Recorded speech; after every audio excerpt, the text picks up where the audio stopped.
It's Tuesday, the 16th of January, 2024, and the weather sucks everywhere. How's it where you're at? Hey, we got some stuff to talk about. I'm not sure what it is, but you know what? Hopefully you do. And we'll be right back. Paying too much for trucking insurance?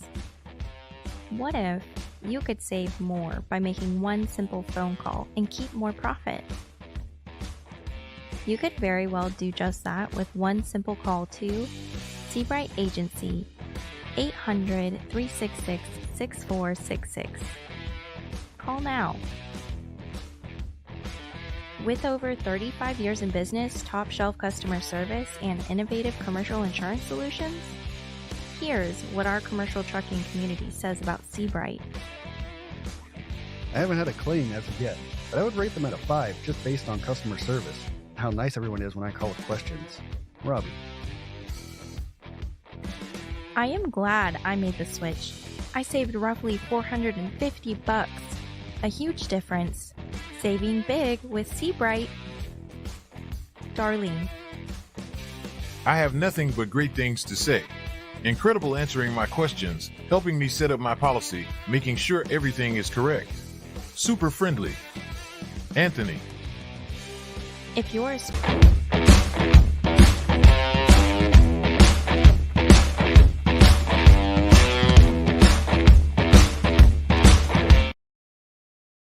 You know what? I hit the wrong buttons at the wrong time, and some weird stuff went down because I'm actually suffering a migraine right now. I got a big needle shoved in the back of my head today. That was cool. You know what? I'm done with you.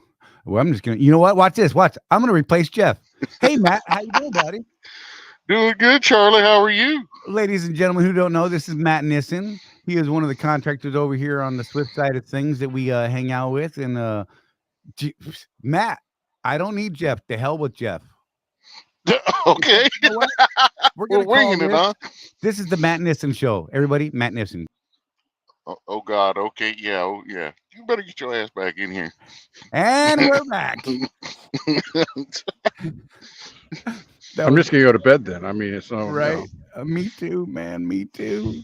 I don't even know what to do right now. This thing is got like my eye starts wigging out. It's because of this migraine thing. Like, so I actually got a real migraine on top of the neck one, Jeff. Yeah. Oh God. So we have a new king this week, Mr. Chris Hamilton. Right. Oh, right. Wait. Let me scroll back. But look what he said. I'll be watching. Oh yeah. That's some Craig came in second. How about that? Right. I know. So let's see. Who do we have hanging around? Chris is gonna be catching us on the replay. He's got to go to bed. He's got an early flight to catch. He's picking a truck up tomorrow, I guess, in Columbus. I know he's got a flight up to Newark and then Columbus. So good luck there, man. Have fun with that nonsense. Craig Hutchinson, he was a little late, just right behind him by like a minute, but he was close. I think I almost feel like Craig was like, I'm gonna let somebody else do it and then be right there when he's ready. Just to be second. You know what I mean? Wouldn't surprise me. He's dirty like that. Sean Fairman, he's he's like down the road from me right now over in Wildwood. Probably sitting at that TA. God, I hope it's the TA and not that pilot. That pilot garbage, tiny cross. A little shady. Yeah, I don't like it. Apparently, they got like a rim polishing thing there. They're super expensive. Those guys They have a what policy? A rim polish. Oh my gosh, a rim polishing deal. Hey Jeff, be right back. Phone. Sorry, guys. So how's the weather where you're at? That's what everybody's talking about. Well, when I was up in Wisconsin, it was pretty fun. Yeah, got to deal with all the negative temperatures for 3 days. Do a reset while I was up there. That was the interesting part. Watch Craig fly by me, going, "Hey, what you doing?" When I'm doing a reset, and leaving me stranded. Love you, Craig. I'm gonna tell you that right now. But yeah, made it out of there. Got into Tennessee last night. Oh God. If I could show you all the drive cam footage from my drive camera. Mm-hmm. I don't know what the hell I was doing on the road, but I had no choice but to keep pressing on to find somewhere to park. There was Yeah, no way I was going to park on a shoulder. People were posting pictures from the Memphis terminal, all snowy there. Oh yeah, and as you come down 75 there into from Kentucky into Knoxville, they had sections of road that weren't even plowed or cleared. Nice. It was that nasty. The TA and pilot that were there off of 141, 5 accidents right there. Wow. People plowed into people at the exit ramps coming off. It's way too hot. Well, I'm in Phoenix. It is currently, check this out, Craig. I'm going to be 12 for a second. It's 69 degrees here. I heard that they got Nice. snow. What was it, last week or something? Did they? I don't know. That's- I came out of Utah just going south. I got the choice of a load going up into Washington or a load going to LA. And I thought to myself, well, I'm going to get stuck either way. It's either going to be in the snow or it's going to be in a dead freight zone. And I chose the warmer of the two options. There you go. And I did. I sat there. I was watching my off-duty log, right? 74 hours I sat there waiting on a load. And you know me, I wasn't just sitting there. I was asking people stuff. I was making phone calls, and man, there was just nothing coming out of LA. So I got this one to Phoenix, got me a few more 100 miles for the week, and then tomorrow I get to head up to Provo, Utah. I'm thinking the wise action is to go up through Vegas instead of through the middle of the canyons, because they got a bunch of snow up there. But Yeah, well, hell, yeah, you got the better of the deal. That's the way you look at it. yeah, I'm just looking forward to my next stack out of loads. I get to go back up to Augusta, Wisconsin. Yay, me! But hopefully this next round of storms hold off long enough for me to get up there and get back. That's what I've been looking at. Was it Winter Storm Heather now that we're on? mm-hmm. Yeah, they were saying basically everything from the 40 up is affected by like multiple storms nationwide. So unless you're down here south of the 40, you look forward to some of that weather. Let's go through some of these comments. I don't know what Charlie's doing. No,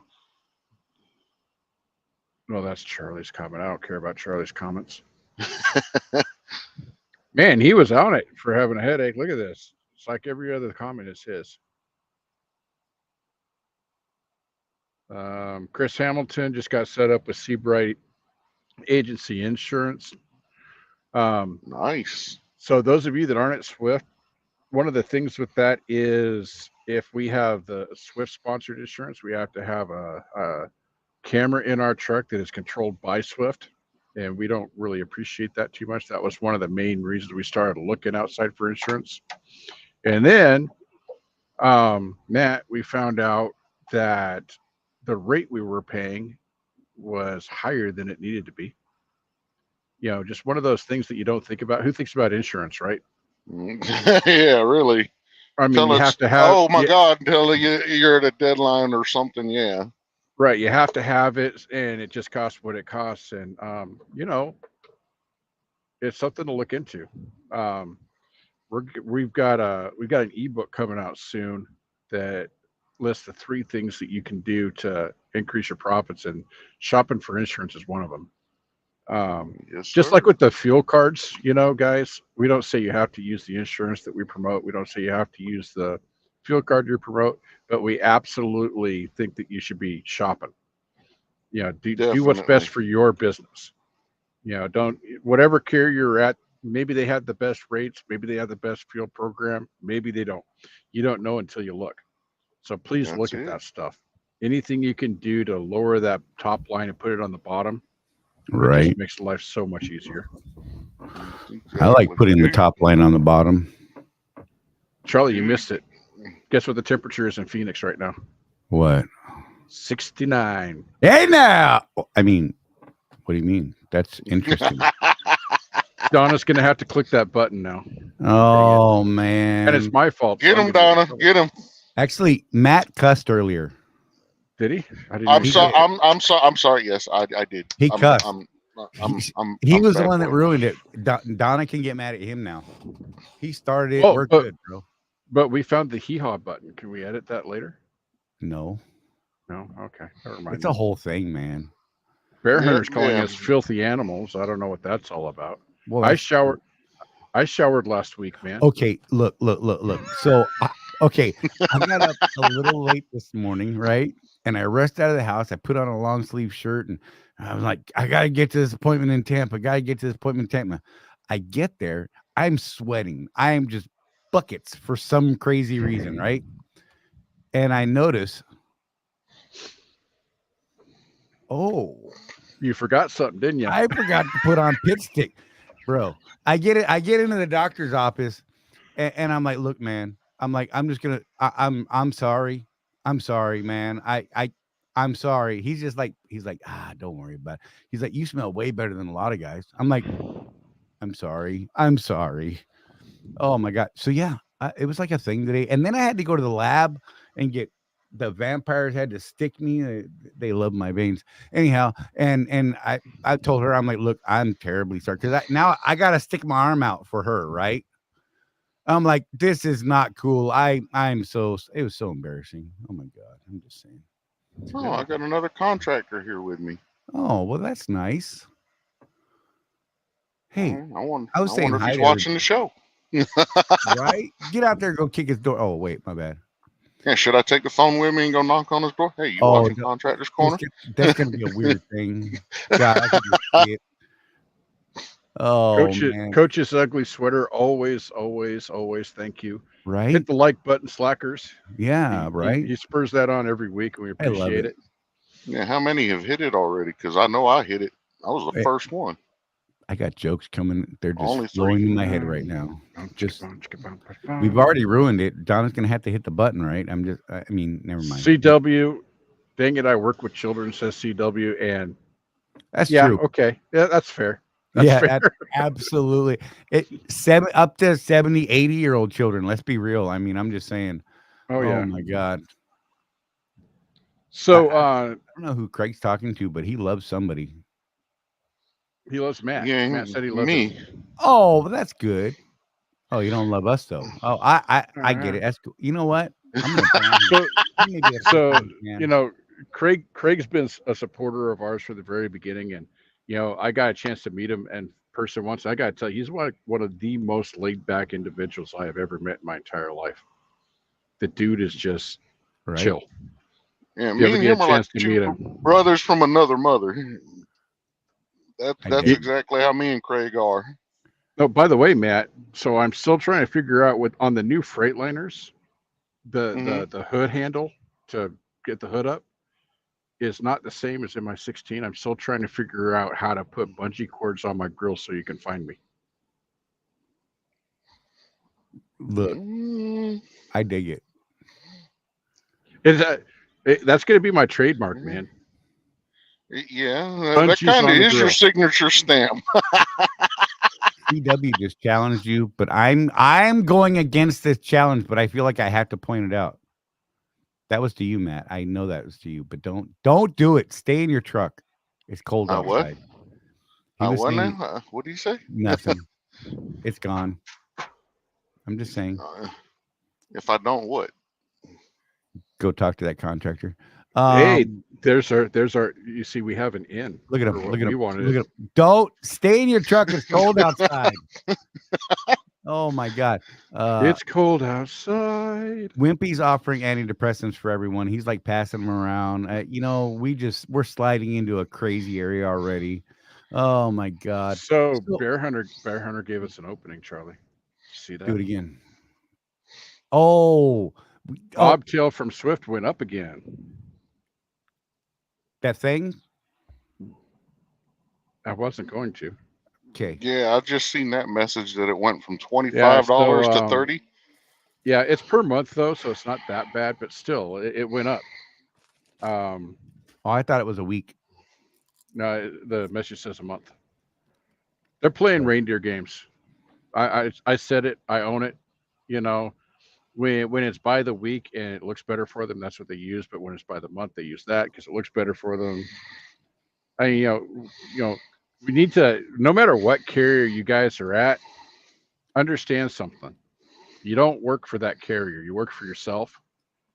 And one of the things that we're really pushing on our other activities that we're doing is this entrepreneurial mindset for truck drivers. It's not something that truck drivers generally really think about. We either own trucks or we don't. But yeah, you don't work for them. Um, you, treat them the way they need to be treated as a customer. With some of the things that we're going to be discussing over the next few weeks and months, this new rules that just came out, Right. um, man, you've got to distance yourself from that carrier you're leased to as much as you can and still maintain your contract. Because we think that that's going to make the difference if they decide that after everything's gone through the courts and everything, that they're going to actually enforce these new rules. Right. The more separation you have from your carriers. So we don't buy insurance from our carrier unless it's the best deal out there. We don't use their fuel card unless it's the best deal out there. All these things. The way that the rules, I read through them again, Charlie, and it seems Right. to me that one of the big things is the company that you're leased to profiting off of things like insurance and fuel? If they are, they say you're an employee. If they're not, they're saying that you have good administrative skills and you're running your business Yeah. apparently. So be careful. Don't just think of it as in terms of saving money. We would love to save money, and that is the primary reason for taking these steps. But the other thing is these AB5 type laws that seem to be getting pushed. Right. Distance yourself from that carrier. Make them your customer, not your employer. Michael Fowler is talking about. I keep getting messages from Swift to enroll in their insurance. That's for their medical insurance, and I've been getting those too. It's hilarious because I don't. Today's the last day. It's like the last 10 minutes, and they are pushing that medical insurance that they got something fierce. I don't understand anything about it. I have not heard anything good about it yet. Yeah. And I just I, don't know about insurance, health insurance, because I've never had to pay for it in my adult life. right. You got the VA stuff. So, Right. But you've heard me talk about it, Charlie. You know, there's a thing that I think a lot of us probably do disagree on. The I'll be politically correct today, Charlie. You'll be proud of me. Nice. The Affordable Care Act, Right. which was President Obama's big thing. That's what he did. So we tend to call it Obamacare. Obamacare My bad. because he did it. He's the man. Agree with it or not, it's here to stay. The parts of that law that were able to be stricken by the Supreme Court have already been stricken. So the way it is now is just the way it's going to be. Right. And Charlie, you know this. Again, we don't do politics, but we pay attention to politics, right? You know how hard it is to repeal a law that's actually gone through the House, Senate, and President? Right. I mean, this isn't like these rules that we're concerned about. Let's say that the other team wins at the next election. That president could take these rules and go, just rip Right. them up because it's not a law. The Affordable Care Act is actual law, so it's here to stay. Understand that first. Second of all, as a contractor, especially if you have a truck lease payment and maybe you have a couple of rugrats that you're still taking care of at the house that you get to claim on your taxes. And if you're taking full advantage of the tax code and claiming your per diem, guess what? The government thinks that you're a hobo. Right. And I commented on this in the private group earlier because people were asking because this thing, Swift is pushing their health insurance thing.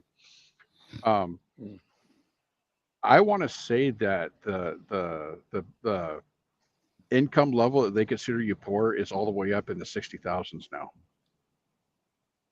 Right. So by the time let's say you made 70,000 in profits last year, that's what would pay taxes on. But then you take your per diem deduction and you were out for, say, 300 days. Right. Well, that drops you below that $60,000 threshold. So guess what you qualify for? Obamacare. Right. Now you put on that, like myself, and there's a lot of us out there, and it's for my tribe, it's not like a whole, yeah, I'm a Native American type of deal, but I am a member of the Cherokee tribe. So there's also a special dispensation for us. And so you look for all those things that you can take advantage of. Um, and that's just the way it has to be if you're going to survive.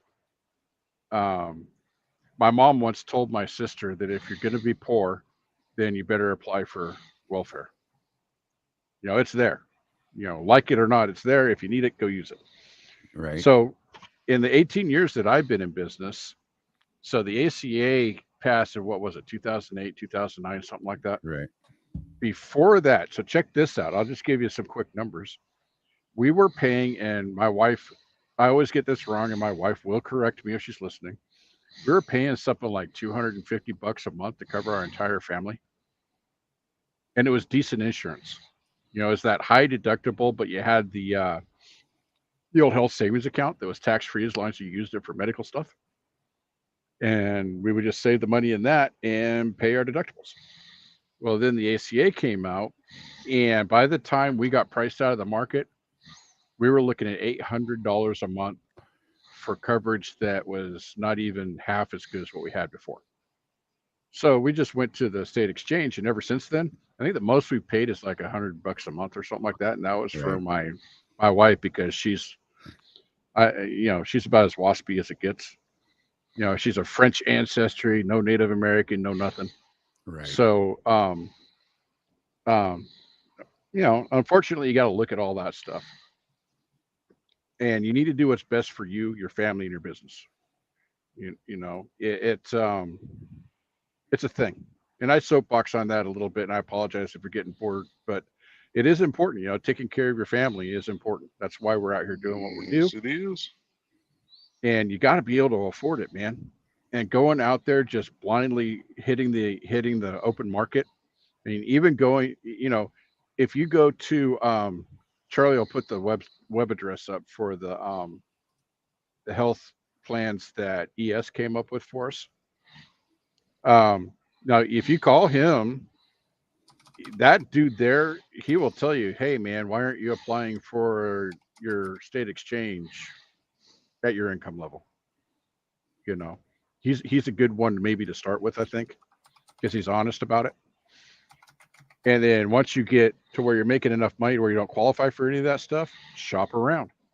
I could tell you that the last time I shopped around, Matt, do you know what the Swift one is? What it's costing these days? For health insurance?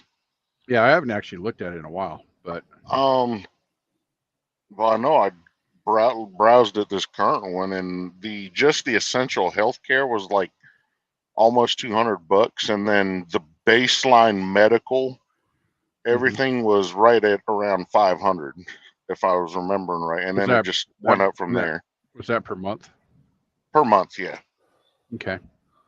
I'd have to look at what they're offering at that price. The best for my family on the open market was about $535 a month, and that was a fairly decently low deductible and no co-pays and all that stuff out on the open market. It's also going to be different in each state too, because there is no competition between states. That's illegal right now. Right. So you can't shop across state lines for your health insurance, which I have issues with that. But anyway, so that's my thing on health insurance. Just shop around, man. Look at what your options are. This is something you're not going to want to be lazy about and just take it in the shorts, because if you got a family with kids, especially, you got to be able to take care of them, and you got to be able to afford accident prone like I was. Lord knows you'll need it. Or my boys that like to slam each other's arms in the door when they were fighting. All right, that's fun. Or me and my brother when we wrestled and nearly went through the window in the bedroom on a second-story house. Yay! Like watching like massive behemoths going at it. It's like, Yeah, mom. And I'll put it this way: the way my mom phrased it, it was like watching Godzilla versus King Kong, but in real life. that's that's the picture I have. Oh my gosh. Oh man, I was going through some of this stuff. Let's go political topics. No. Yeah. That's just what. Oh my god, the chat after that it just goes great. You know what? There's a great comment here, and this actually talks about so Coach Ugly Sweater talking about $150. That's 7 Subway sandwiches, right?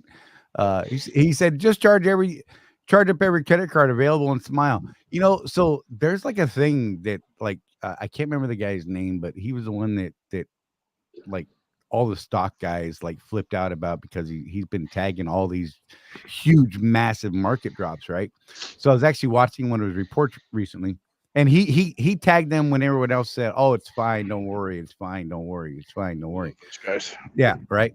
And he's like, no, it's about to happen. And he called the peak and the drop of the markets on the '08 stuff in 2011 or no 2018, all of these things, right?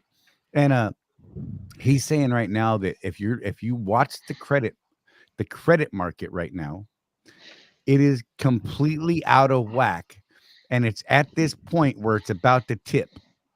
And because of that, the cost of credit for all these companies any of these companies that have any sort of debt at all, he was talking about like GM's got like a crazy $1 billion debt coming due soon, right?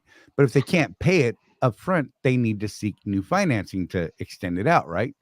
It's not fair. And the cost of that credit, they're going to be losing their butts on the credit if they can't float this stuff themselves. And he said that is when, and see, the massive guys are going to live through this thing because they can carry the note on the back end. The medium-sized companies and the small companies that are living that way, those are the ones that we're going to lose. And there's going to be a ton of bankruptcies. And he's pretty much saying, within the next 12 months, we're going to see some massive bankruptcies hitting the news. And that's when the market's going to completely fall. The bottom's going to fall out of the market.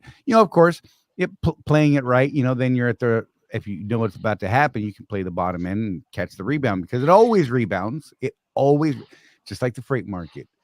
When it does bottom, eventually there is that crazy rebound. And I mean, it's a matter of, I think this one's going to be a slow rebound, but there's always a rebound, right? When you look at '08, when you watch the stock markets there, I mean, my mom lost something like $700,000 worth of stock value in her 401k and panicked, absolutely panicked, sold it off.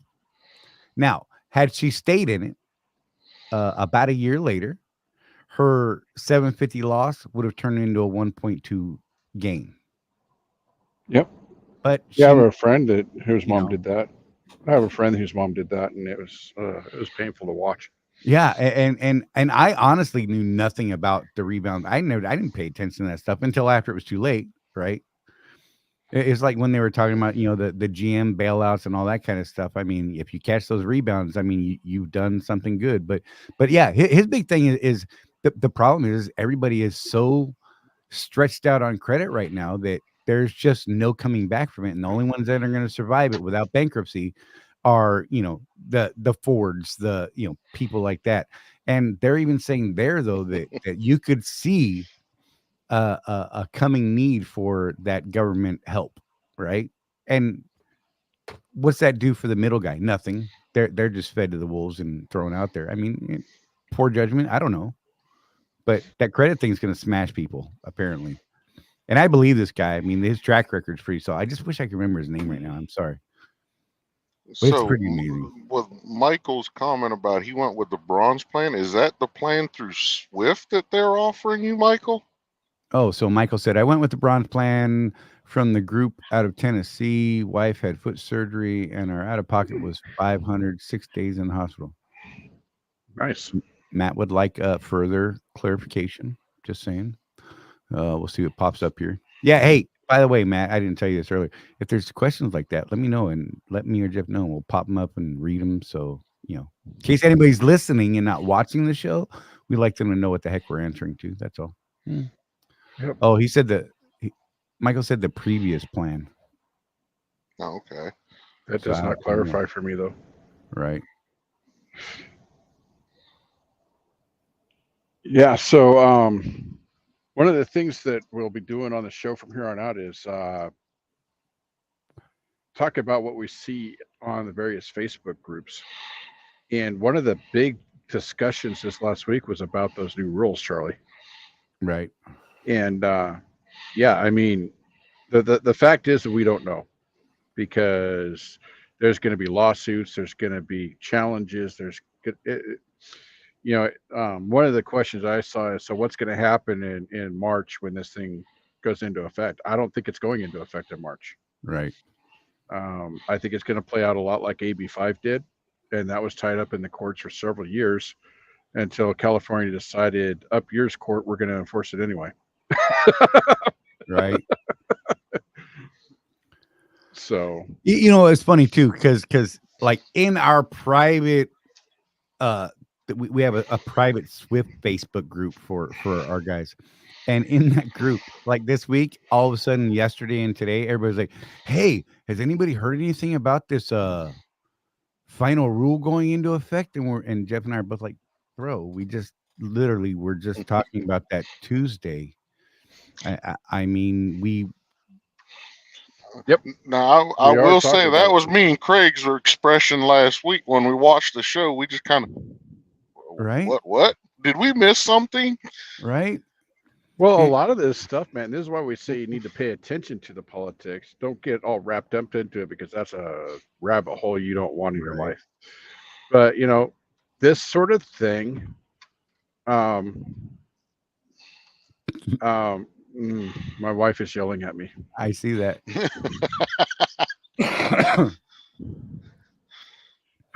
It was Matt. Matt started it, Donna.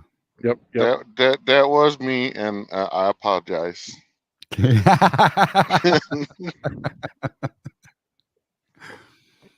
And here's the thing about Donna, you guys.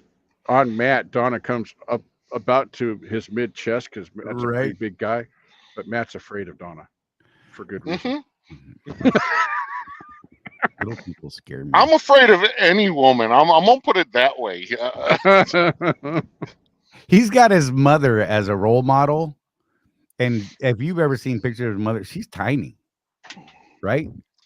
But I I am can 6'4.5", 6'5". My mom is literally only 5'2". Mm-hmm.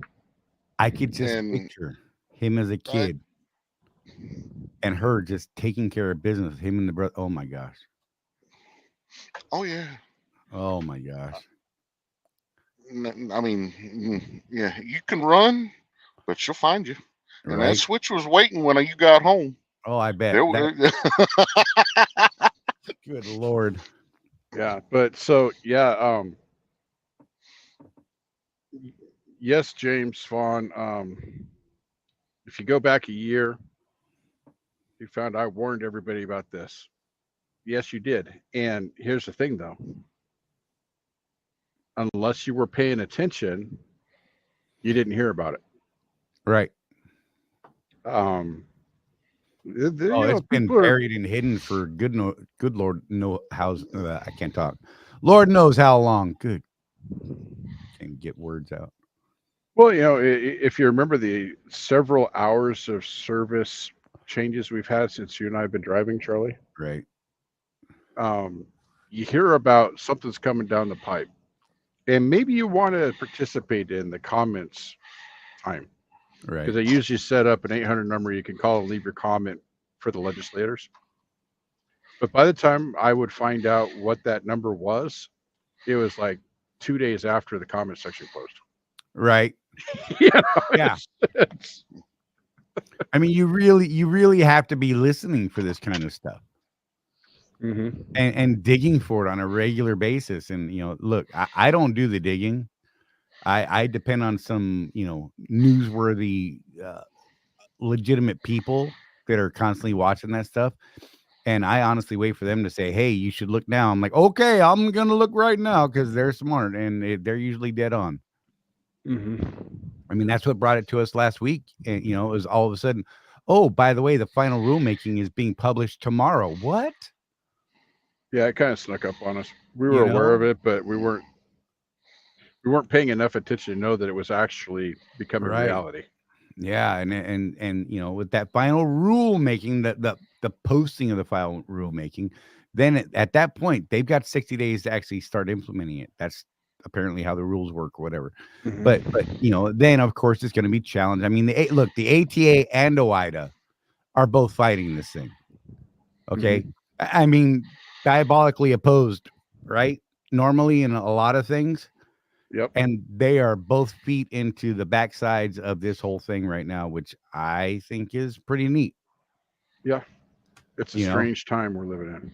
right? I just keep waiting for, like, you know, a second sun to show up in the sky.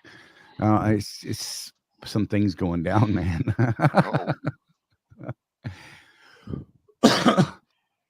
Matt's breaking his phone. I like it. He's doing things over there. But Trying yeah. to plug it in so it don't die. Oh, that's usually a good call too.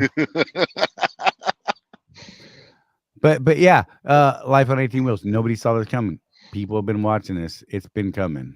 I mean, you know, we were hoping that it wouldn't, that it would just die a slow, miserable, quiet death in the background. But I mean, the sneaky people that do their thing, the political people, they've been at it and being real quiet about it because, yeah, it's crazy.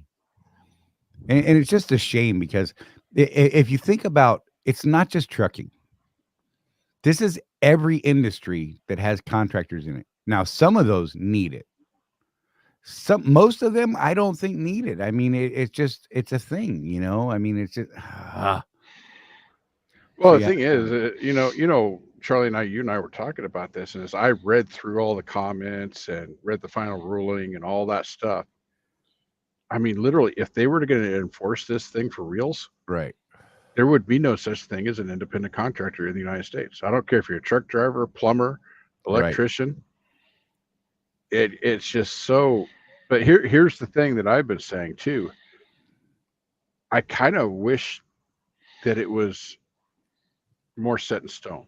mm-hmm, Because the rules themselves would disqualify just about anyone from being a contractor if you read through them. right, What it is not is an ABC test like we're used to. right, At least with an ABC test like California's AB5 law, I can do something with that and say, okay, what do I need to do to be compliant? mm-hmm, With this nonsense, it's so fluid in the enforcement section that literally party A is in power and you're out of business. Well, then party B gets in power in a few years and, oh, no, we think you're okay. So go ahead and go back into business. How do you plan for that? right. You know, And I it would really literally could be rather, overnight. yeah. Yeah. Yeah. I would just, I would really rather have it be an ABC test so that I can look at it and say, okay, so I need to do this, this, and this to stay in business. So We're truck drivers. We don't need no more complicated shit to try and figure out. Right, no. the regulation is just. I mean, we all know that it's way over regulated, and you know what cracks me up is the people that say, "Oh, we need more regulation. We need the government to come in and tell a broker they have to do this or a carrier has to do this." And I'm like, "Shut up! Yeah. Stop it! That's Sorry ridiculous." again, Donna. You're gonna have to beat me again. I just It's all realized right. what I said. It's okay. It's already been. It already happened. Well, you know, I have those arguments in another group that I belong to that I'm pretty surprised I haven't been kicked out of yet. Right. Yeah, they want brokers to be regulated. I'm like, well, okay, you want to be able to, the transparency argument, they want to know exactly what a broker's being offered for that load. Okay, how about this hot shot? Right. I'm a broker and I want to see your books. I want to know what your overhead Right. is so that I can negotiate with you on equal footing. It's none of the broker's business what my overhead is. I'm going to say I will do this load for this amount of money, and they're Right. going to say yes or no. Seems fair to me. Sure seems like capitalism to me. Yeah.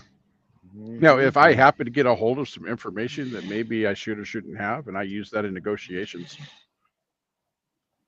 Right. Kudos to you. It That's just helps called you. that's Old called school market trucking, what's up? research. Glad you're here. Thanks for popping in. Good to see you. I didn't want you thinking we didn't see you. I appreciate you being here. And yeah, hope you find something in this. I mean, right now we're just a couple of knuckleheads talking. If you got anything you want to share, by all means, just throw it in the chat. I mean, this show really is driven by the comments that go on in the show. Anyone who's catching this on the replay, if you didn't get your question in while we were live, make sure you go down there in the bottom, type in your comments. Jeff, myself, Donna, many other people will answer questions as we see them come in on the comments. So make sure you do that. And if you haven't subscribed, think about subscribing. We're here live every week, 6 p.m. And we put out shorts all week long, and we've got some other stuff that we're working on. And every now and then we put out a how to fix this or how to do that type video. And yeah, I mean, it's just a thing. So I can't say that name. Just call them trucker gals. Yep, Trucker Gals is ahead $10 this week. Just follow the money was another comment Trucker Gals said earlier. I can't put your name up. I just can't. I'll get in trouble. Good God, I love it. Well, whatever. CW said. There was something CW said here. A lot of it is the ones that don't know how to run a business and fail. Complain loudly that someone cheated them. They need to learn how to take responsibility for their own failure. That is absolutely a Amen. Amen. Somebody said it. We the big lawsuit that smashed Swift for $100 million. I mean, the guy that started the lawsuit, died before the lawsuit was ever settled. The lawyers made, I mean, millions and millions of dollars off of that, and it was honestly, it was all sour grapes. I mean, my understanding of the initial case was, someone didn't read a contract. Someone felt like they were being taken advantage of when they signed the contract and agreed to that contract. But whatever. You know what? Come to Read find your out, they were contract. sorely informed. Yep. I mean, but still, the lawsuit was settled that way. I mean, so I mean, without admission of guilt, I'm sure, they're like, let's just make it go away. We need to clear it off our books, and they settled. I mean, it's garbage to me. I don't like lawsuits that are because I didn't An do idiot. my due diligence. Thank you. I was trying to avoid it, but it's that you're an idiot. You know what? The contract, our contract, where we're at Swift is pretty black and white. I mean, and it's amazing how many people look. Jeff and I get questions like, "Hey, how much do I get paid?" We're like, "Bro, you signed a freaking contract that was 40 or 50 pages long, and it's right up there at the beginning." I mean, I don't know. How do you not know what you're getting paid and you signed a contract? I don't understand that at all. That makes no sense to me at all. Now, look, we're not. Well, I am busting on you a little bit, but it's not to single anybody out, but you're going into business, right? I mean, you're in business. Do things that a business person does, and look, some of these places make it too easy to get into business, right? I mean, it's just reality. And there's no education behind it, but the people that are jumping in, you're like, why haven't you done any due diligence at all? Now, a basic business course would be nice. Do you remember that spreadsheet, Charlie? Yep. Now, I don't have a way of showing it to you guys other than on a laptop, but Matt's trying to make us busy. Yeah. And he does. He's got a great spreadsheet, and it tracks everything that he's got to worry about. And I mean, he's given it out to many people. I know that it went out for quite some time, and I mean, it's crazy, and people, they're just like, I don't even know what I made this week. People don't even know how to read the settlement. Yeah. Exactly. Yeah. Well, man, I use pen and paper. That's just my preference. But man, use something. Track your dailies, know your numbers. Track your weeklies. I know within a couple of dollars what I'm going to make this week before the settlement finalizes. Right. Yeah. The only number that I don't have ahead of time is the fuel surcharge until Monday night. Yeah, till it actually hits or posts, following holidays or whatever. Yeah. And that's normally what I was doing, and that's here with mine. I just updated it now with the most current, and I'm only 2 loads in this week. and I'm already looking at uh, 100 or 14, almost $1,400 profit. Right. Nice. My goal this week was to break even. I'm 37 in the hole. $37. Only ran one load this week, and I had to buy fuel this week. Last week I got out of it by not buying fuel at all for the load that I ran. But still, I ran one load, had to fill up my tank, and I'm only 37 in the hole. I was pretty happy with that because only ran one load. I mean, it was just a thing this week. So, doctor's appointments and all this nonsense. So. Oh, and just to clarify that amount that I'm making this week, my gross profit, yeah, that was with me idling 3 days straight in Right. negative degree temperatures. Man, I don't know how y'all are doing it. That's just nuts up there. Come on, Charlie, you can ride shotgun with me. I'll No, take sir. you up to the land of snow and ice. No, I don't want to. I'll Look, even I put the only Santa gotta go to Claus sign Alabama on. right now. Alabama's getting snow. No. Good Lord. I mean, oh man, like I'm kind of glad I didn't work last night because I probably would have went there and I'd be like angry today and be like, oh my God, what happened? James Vaughn, again, those Uber driver did not read their contracts. Now we got AB5. Yeah. That's the thing. Well, so interesting about Uber drivers. I used to be really anti-Uber. I support the cab drivers, right? Type of guy, because they're independent contractors and they have lease payments like we do. Let's support them. Until I started using them when I couldn't get a cab. And I've got to know a few around the country. And the ones that are doing really well with Uber are guys like us. They could tell you exactly, yeah, Right. my contract says this. And, what I do is I make sure that if there's an event, I'm in this place. Right. Because they have that surge thing where they get paid more if they're in a certain area at certain times of day. They know their freaking business, dude. Mm-hmm. Yeah. And then you got the guys that are just after Disney money and they do okay. Right. So but it's like any business. If you learn the business, you can do well. You can profit quite a bit. Right. So okay, so that kind of brings us into something else, this winter weather thing, right?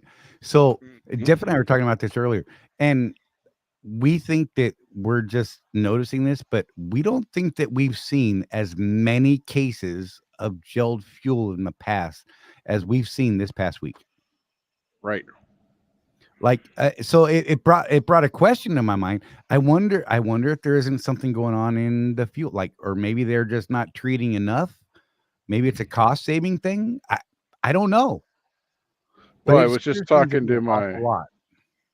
I was just talking to my buddy Jared about this because he lives in West Virginia these days, and he's saying, you know what, up where he's at, he has not noticed the normal. They used to put the tags on, treated for such and such a temperature. Right.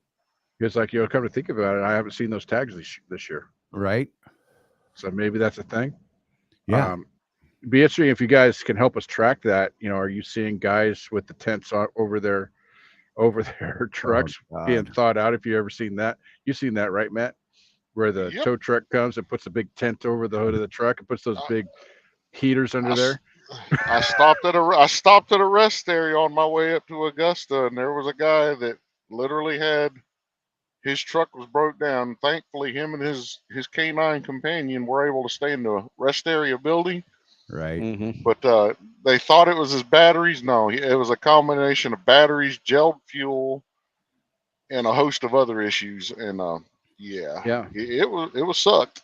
So here's something. So Mark Olinger, who's here, and by the way, he says we're correct. He always knows what a settlement is. Had called Jeff and I. He's like, man, I think I got a problem, right? His engine was derating, had all these codes popping up. He was struggling to get up a hill. He thought at first that maybe I just gelled up, and so he put the rescue 911 stuff in the tanks, right? And went on about his day, and it derated on him again. So it was, and then it was getting worse. So Jeff and I thought, well, okay, maybe it's a DEF and a gelled fuel issue, right? So it turns out that it was only gelled fuel, but it hadn't completely processed through after he put the 911 in it. Okay. So I'm guessing that, there was still some gel in there, needed to be cleaned out a little bit, something along those lines. But it's crazy because he had idled before. So it should have been circulating, keeping it okay. Like I've never put anti-gel in my fuel tanks since, I mean, the first year or two that I was trucking was the only time I did, and that's because they told me to, and I'm like, oh, I better do that, right? And then I stopped doing it, and I never had a problem. When I did stop, my truck was running if it was that cold anyhow, and most time I didn't stop. But it seems to me like there's something weird going on because we're talking to guys that are driving down the road and they're gelling up driving down the road. Well, You know, part of Right. it, from what I found out, is when I was up here in Wisconsin, I asked the Thorntons I stopped at there in Rockwell, Illinois, if their fuel's treated. They said yes. And they told me it was treated, I believe, to like -5. Mm, Well, with the temps getting down to -10, double digits and things like that, right. I had to Like add a little bit of -15. extra, and I've seen it happen where, yeah, you can have treated fuel, but then you've got to think about the wind chill Right. when you're driving down the highway, and then you Oh get yeah, into the those low airflow. spots, Got that and stuff blowing up your skirts. Hey now. mhm, Hey, it'll cause some fuel to truck gel if you're not skirts. treated. Well, that was that was a discussion I had with Mark when I first met him, because he was talking about running up north up there and how cold it gets. I'm like, yeah, I've just never put anti-gel in the truck. Right. And he's like, yeah, you kind of have to up here, and Mhm. But see, and I used to run Nebraska through Wyoming to Kent, Washington, and back and forth 2-3 times a week. yeah, I that mean, was you hit Wyoming in those spots and it's -40. You're like, what the hell? Like I just couldn't even process it in my head when I started that nonsense, but well, never held up. and that's what I've told people too. Is I was stuck in the Twin Cities during a winter storm one time, Mm, and it was -40 the whole time I was there. I mean, if you guys remember the old Inver Grove Heights terminal up there in Minneapolis, St. Paul, so they had these big signs, right? Don't park in front of right. the don't park in front of the shop, right? Every one of us guys um unhooked from our trailers and parked as close to the front door of that terminal as we could get, which was right in front of those doors. And we were like, yeah, we ain't moving, because if I Right. yeah, I mean, let's be real, in emergencies you can pee in a bottle. Anything else you need to go inside for. Right. And when it's that cold, when it's so cold that without something covering your face, your nostrils freeze. You develop an ice mustache. Yep. And I didn't have anti-gel in the truck then, but that was also my 07 Kenworth. So I don't know if the newer engines, that might be a thing. So James here said, James Bond said, depending on where you're at, most truck stops up north add more anti-gel with the winter fuel mix. So that I believe is true in the past. I think there's something going on this year because I'm Hold telling on, you, I'm out of tinfoil. Dang it. I know. Come on. But no, I just think that, well, because I've never seen so many people complaining Right. about gelling up. And what's funny, And I'm gonna go further. Ready? So I saw someone talking about, and they were throwing all the codes, and they did gel up, or they were parked the night before, and they ended up in a big shop somewhere, and they replaced the knock sensor and all this other stuff. He goes back out, and guess what? Derates again. yeah, Are we Mhm. sure that that wasn't just a gel issue to start with? And this shop said, "Ha ha, we're going to get the OEM to pay us for a knock sensor and this other thing too." but there's more to the diagnosis, because we were talking to Mark about this. That DEF system, the diesel exhaust fluid, that Right. stuff freezes, and we know that sometimes where it freezes is in the inline filter, and as Right. it expands from freezing, it cracks that filter, Oh, which would also throw all these codes. right. Because now it's sucking air. It's changing the Right. consistency or Mixture. thank you, mixture. Good word. So then your truck throws the good old low quality def code. Yeah, I mean, there's just so much crap going on this year with it. I just feel like there's something weird going on. Like maybe they just didn't treat it enough this year. That maybe they weren't expecting it to be quite as cold as it has been the last couple of weeks. Hmm. And just a mistake. I mean, flu vaccines, right? They guess at what the flu vaccine is going to be for this year. We Right. think this strain is the most likely strain to happen. So let's make that the vaccine. And every now and then they screw it up and the flu vaccine does nothing for anybody, right? Hmm. I think that maybe there's a little of that going on. Like they thought, well, let's treat this big batch of fuel for the next, oh crap. We weren't expecting minus 16 in Illinois right now. We Right. thought, 10 degrees, right? And it's minus 16 before wind chill. So I don't know. I mean, I have no way to prove this. It's purely a guess, and Jeff and I conjecture back and forth talking. I don't know. So the proof of this, though, if you're looking for proof, is it's not just our Swift guys that we are friends with. I'm seeing it in the other groups. I'm seeing Right. it. The independents are talking about it. Everybody's talking about this year. So I don't know. Something weird's going on. You might be Exactly. right, Charlie. It might just be that the predictive model was wrong, Right. and they treated it for a certain temperature, and it wasn't enough for this big storm. Wimpy. I mean, who wants to wait for a tow when it's below zero for real? But so guys are running their truck, they're idling, Hmm. and they're still gelling up. Yeah, And that I kind mean, of boggles my mind right there. and Mark Olinger, he's a good example. He literally puts anti-gel in his tanks. He got a good deal on a case of it. So because of where he lives up in Indiana. He just religiously puts it in because he had a problem way back when he first started trucking, and ever since he's been doing it, and he's still gelled up. Yep. So, something I will say that we told Mark, and it was mentioned in the comments a little while ago. One of the things that will help you with that fighting the gelling up is keep your tanks as full as you can at all times, and that's going to go against our fueling tactics, right? Because Hmm. we want to run down and get the best price, but you know what? I would rather pay higher fuel for 30 gallons, 50 gallons here and not gel and be waiting on a tow truck rather than, worrying about that. I mean, it's not going to be all winter long. It's, a couple weeks and then we're great. And then it's a couple weeks and then we're great. You know what I mean? So I Right. think you're going to have to find the balance in there, man. And I mean, like right now, I'm at a quarter tanks right now. 2/8 for my Swift people. That's what they like to hear. 2/8 tank. And I'm going up into Utah. right, Now, I guarantee you that if I buy my fuel here in Phoenix, it's not going to be treated for Utah. right, Mm-mm. So what my plan is to there's a couple of really good fuel stops once I cross over into Utah, a couple 1.9s, and the TA in Parowan, believe it or not, is usually a decent price, not the best, right. but decent. But at least enough fuel to get me up into that colder area and get those tanks filled with that treated fuel. So that's the other thing too that guys don't think about. You start off in Florida, Charlie, and you're going up to Maine Right. this time of year. You got to think about that. You either buy some anti-gel before you get there, or you just plan on fueling in, like, I don't know, um, uh, I don't know why, Washington D.C. something, Right.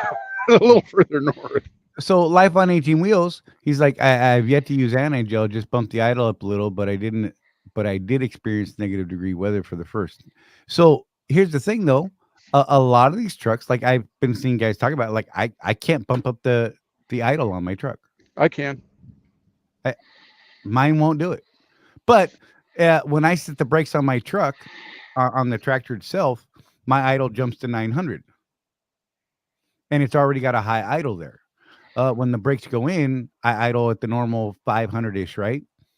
What's mine idling at right now? A- and with Chewy, my old Freightliner, I could absolutely bump the idle up to about 1,000 when I needed to, but most of the time, I'd idle her at the 500 range. Yeah, mine is idling right now at about 550, Right. and So okay. I can bump it up manually up to 1,000. See, so in my dash, there is a setting to bump up the idle, but it's locked out, and I think it's because of, I don't know, craziness, but whatever. But when I set my brakes, I automatically jump up to the high idle at 900. Yeah, it's the Interesting. same with mine, Charlie. So, and I saw a lot of guys that were talking about, oh, I can't bump up the idle. I don't know how to change the idle, or they can't. They physically can't. And you walk them through it, and they can't. Right. So I That's mean, something that Charlie and I have talked about too, Matt. Is you got a Freightliner also, right? Yep, 22. Do you have things like the boost meter. yeah, the boost gauge on your truck? Nope. Is that an option? Yeah, Yeah, it's I in don't the have so ECM. it's in Yeah, the mine. ECM. Yeah, So with mine is these, basic company truck setup, So you because you that's get what the it was when I cooler switched it over. and the pressure on the fifth wheel. That's the Yeah. options we have available. I'm like, that's dumb. yeah, That manual. I am finding it interesting watching my axle temps though, because I haven't had that Right. before. That's kind of interesting. Yeah, Yeah, I I do have that. But so what we were wondering, and guys, something to think about. We're wondering if we can't take it. Like I'm in Phoenix right now. I don't have time to do it right now, but the body shop here in Phoenix is a pretty good body shop. The shop here is better than the average Swift shop. I'm wondering if we could go in and say, hey, I'm an owner operator. Can you just give me access to all those gauges? right, You would think we should have it. Yeah. man. Unlock my high idle Because option, because yeah, like being up there, it would definitely help, especially when I don't want to set my trailer brakes. I don't want to set the truck brakes, but yet hmm if I don't set the truck brake, it won't idle high. So yeah, it is I, a good idea. I want. I hope that's what you mean. I'm going to fight you on yeah, this one. Life on 18 wheels. He said also not a good idea to fill the def tank, and I'm gonna call BS because and so I don't know. I don't know. We'll fight. It's okay. You should absolutely keep that stuff full. And here's the reason why. The less liquid that's in there means the more air that's in there. The more air that's in there, the colder that air gets, and the more likely it is to actually freeze the liquid within the tank. Right. chemistry. It's all about chemistry. Physics, yeah, Volume. chemistry, The more volume you right, have, the longer it takes for something to freeze. right. So, If you, so it's like take an ice tray, an old ice tray you put water in, fill it halfway. Take another ice tray, same make, same whatever, same water, fill that ice tray. Which one freezes first? Solid first. The one that's half full or the one that's right, full? right. So, Wimpy said, idle adjustment is on the left side of the steering wheel on Cascadia, button opposite cruise re-engagement. Yeah. So that is where you get to our settings. Here's the problem with my truck. It's It's locked not out. there. I can't use that setting. I see the setting. I have Yeah, no function in the setting. it's the same as our optimized idle, but yeah, we can't increase it or bump it up. It just says feature unavailable. Craig, pick a finger, bro. You know which one. I'm just saying. He says I have a boost gauge in his Volvo. Whatever. You and your fancy Volvo. I love you, man. Nothing but love. Oh, at what temperature does diesel fuel gels when temperatures fall below 10 to 15 degrees Fahrenheit or minus 12 degrees Celsius? I won't argue because I don't know for sure. Sounds pretty good. Yeah, that sounds right about that range. Yeah. Uh, wait, Zion Gulliford just made the choice to come back to Swift Lease Up. You picked a hard time. Welcome back. Welcome to the game. Just know it's going to be tough. Like no BS out here. It's going to be hard. You are coming in at a tough time. But however, if you can make it to this time right now, you are going to be gold, my friend. You will be set because Right. you're about to learn some really hard lessons real fast. Yeah. And I mean, hopefully you'll learn some of those here from us and you won't have to make those mistakes. yeah. One of the criticisms Charlie and I get is you keep moving because you have a YouTube show. Yeah. And you're doing good because of your YouTubes. And I'm Yeah. like, well, no, you know why we do the honest truth. That's why we do well, even in this environment, is we've been through this before and we survived. I can tell The you, lessons I learned in can move 08, this- 09, invaluable. right. The But I learned lessons how I to learned save this money. year. Save every penny I can get, maximize every dollar I make, so that I can put as much to my bottom line as I possibly can. Because all this crap. Oh, Charlie's got this sweet deal at Target where they just feed him loads because he's got a YouTube channel. Look, my PTA was set for 1,300 last Thursday. I did not work until Sunday night. I was available every day. Could not get a load. Freight You sucks. could, yeah, by Saturday night you couldn't talk to this man. He was just like, "Rrr," I like was the a little rest, cranky. like a lot of other people. I was a lot cranky. So I have a picture to share. Oh, here I'm we going go. to add it to the page real quick. So That's check perfect. this out, man. This for our Swift friends. This Oh, is the new It's the new pumps pumps at Phoenix. at Oh, Phoenix. hey. that's You awesome. know, they don't have the hoses hooked up yet, but they're actually putting real, legitimate pumps in Phoenix. hot. Finally, I dig I it. think the pumps they have here have been here since Jerry was in truck school. Yeah, right. They're the real old school. Oh, that's awesome. That'll be I good. mean, Man. you could hear him do the. Mm-hmm. Oh, it's even got The the only thing they were missing was the glass bulb on top. right. Yep. Yep. And so you see that. I don't know how this thing works. If you can see my cursor or not. Maybe if I move over here, there we go. Now you can see my cursor, right? So they've even got DEF and diesel at the same pump, just like at a truck stop now. I'm kind of excited because one of the things, Charlie, you don't get over here that much, but try getting DEF at the Phoenix terminal, and you're there all dang day if the pump's working. Right. So Or worse, that this fixes that. That's at any truck stop, really. It seems like the but at nozzles least all. the Phoenix has real DEF pumps. Go to Ocala, Right. you have to get a hold of someone in the shop. And they got them in the big tote things. Yeah, the big totes. And if it's after hours, guess what? No DEF. Right? Mm-hmm. Life on 18 Wheels wants to know, will it display the price? Now you're just dreaming, bro. Right. I'm sure it'll probably just only display like it has been the number of gallons, like they do it. I think is it Lathrop or Jerupa? Right. Oh, that place. I always have to start the pump twice in Jerupa. So for those of you that aren't Swift, how it works here is we get a message on our tablet every day that tells us what the fuel prices at every terminal will be tomorrow. Right. Starting at midnight.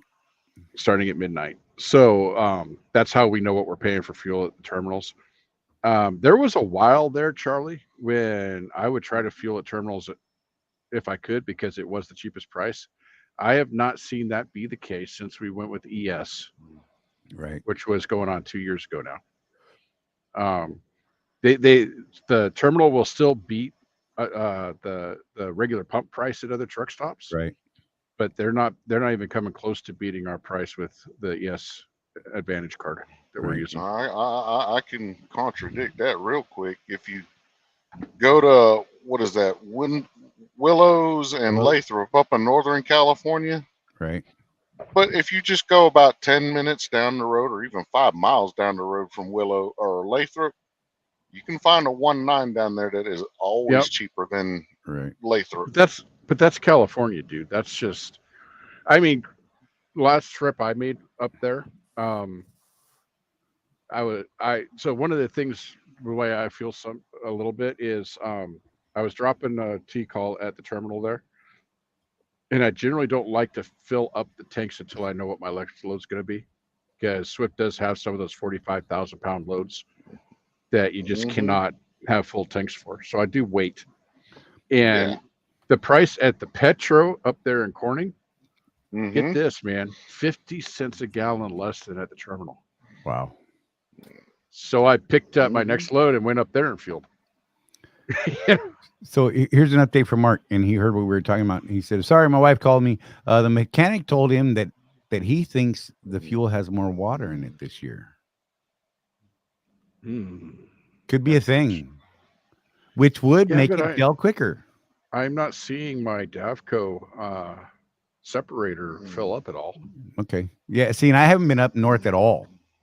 So I I honestly want don't. to say they Huh. just treat the fuel to what they believe the underground temperature is going to be. Right. Yeah, that And would make Wimpy, sense. okay, so I actually this is a neat comment. Wimpy said, "I know a farmer who buys fuel by the tanker. Said it's a lot cheaper. How about installing fuel tanks at the house? Thoughts? I have a thought on this. I can actually comment on this. I truly thought about doing this when I was running that dedicated deal from up in Washington to Nebraska. Mhm. Right? I had the space to do it. It's not that hard to store. Few hundred or 1,000 gallons of fuel, and you absolutely, if you play the market right, you can absolutely get fuel cheaper that way, and hedge your bets on it, right? The problem is in an OTR operation you can't do that because you're never going to get by the house, man. I mean, I'd have a pretty good chance of doing it now, but I could only do that once a week. I mean, when I came home, I don't get close enough to the house on the target thing to be able to do that. I'm be 200 miles out of my way to come to the house to fuel up. So, Yeah. and that's, I mean, that's still pretty closer than most people get. Bless you. And that's way Gesundheit. closer than most people get. But still, man, I'm not going 200 miles out of my way to get fuel Yeah.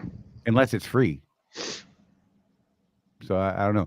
Yeah, I mean, if you have an operation where you go by the house every day, that is absolutely a valid way to look at it, and nothing wrong with it if you can swing it, because you can absolutely save some money that way, We run the numbers, right, Charlie? And I right? don't remember who it was, but we had that dude running containers, Yeah, and his best fuel price was 20 miles out of route. And we ran the numbers, yeah, and that was the best thing for him to do. yep, By the numbers. We did the absolutely. numbers. Could we get him to do it? No. What do you mean So you don't have a YouTube channel, Mike Henderson? Yeah, he keeps moving. Oh, what the heck, man? You must be doing something magic or something special because you're a special. Look, I'm being facetious. Look, every now and then I get a little sensitive about this stuff, and so yeah, it's fun for Jeff. Jeff likes to poke me on this comment or these types of statements. Look, my brother was like poking at me earlier today. He called me a YouTuber just to watch my face. I remember when you would go to blows with someone for calling you that. So Right? you've made I'm like, progress. whatever. I'm like, whatever, man. I look, I had some words for him that I can't. Hey, full disclosure, Charlie, full disclosure. So we hit monetization on YouTube in late December. Right? And since then, we have made, are you ready for it? Yeah, drum roll, baby. $16.76 as of today Watch out. on Watch YouTube. So full disclosure, guys, full Yeah. disclosure, we're making money now. We're getting rich on the YouTube. Made a whole $16.76. Oh yeah, people don't get it. We actually know some pretty big YouTubers that are like, yeah, maybe $800-900 a month. I mean, that's Right. nothing to sneeze at, but still, people think YouTubers make all this money, and It's boy, fun. that's really rare, dude. Look, back in the day, I mean, you could definitely do it, but there's been an awful lot of changes since then. Hey, I got to dip out 1 second. Be right back, Joe. Yeah. Sorry, guys. So yeah, so we are making money on the YouTubes now, just so you all know, and it's not a surprise to you when we get called out for it. Matt, are you gonna cancel us now? No, I've learned way too much to cancel. Yeah. Well, and that's the Yeah. whole reason we really do this is we take people like Matt and others, and we try to teach them what we learned years ago, and you take what you can use and you leave the rest. That's the way this sort of thing goes. Yeah, and share the knowledge, pass it down. Maybe, hopefully, the next person that heeds it, they can do just as well. Yep. Well, I was just having a conversation about this in a group of aspiring, I guess you would call it, aspiring influencers, a group that I belong to, and we were talking about, what's your motivation? And Charlie and I have been in this for almost 2 decades now, and we're both in our 50s. And it is, that thing that your grandpa used to tell you, that you get to a certain place in life and things don't matter so much anymore. What matters is helping the next generation do well. And that's kind of That's where it. we're at, you know. It just, Mhm. we've got guys in our private group that have been at it longer than we have, and they come up with stuff. We're like, wow, that's cool. Yeah, you guys should listen to that.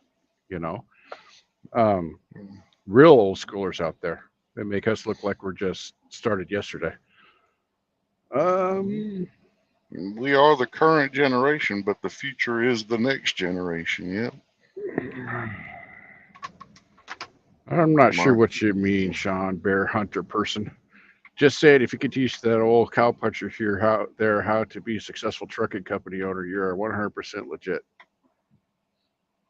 Appreciate that. I don't know if he's talking about you or himself because, well, Matt, you've met Sean. Sean is bear hmm hunter, Yeah. and of the two of you, when he says cow punch, I'm thinking more him. No, he's talking about me. Is he? Yeah. Do you used to run cattle, or Yeah. is that just On my open when my grandparents had their ranch in Washington State growing up. Yeah. I think I Matt was used to helping move fight the for us. cattle. what, Yeah, I Charlie? used to wrestle.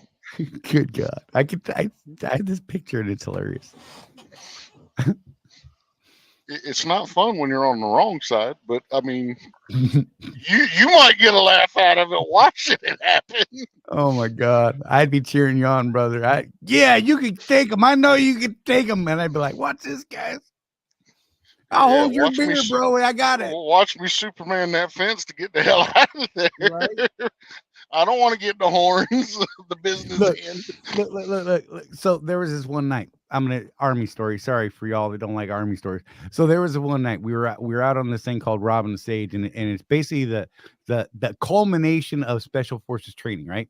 And what they do is they send a bunch of us knuckleheads out there into the woods, and these SF guys, as the final stage of their training, have to train us as a guerrilla force in the great land of Pinelandia, right?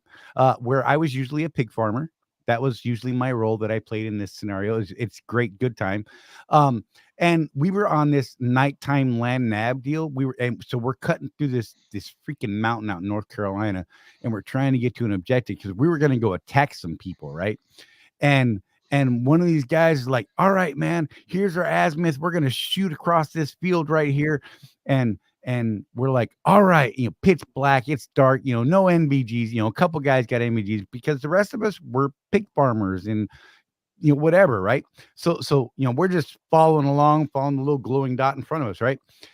We get to this fence, first guy grabs hold. Bzz, oh, and we're like, all right, well, clearly there's an electric fence. Be careful going over this. We get over the fence and we're about halfway through this field. And we hear something that I'm not sure what it is. And there's large black shadows kind of on. I'm like, what the hell is that? And someone yelled out, bull. Every one of us started beating feet, man.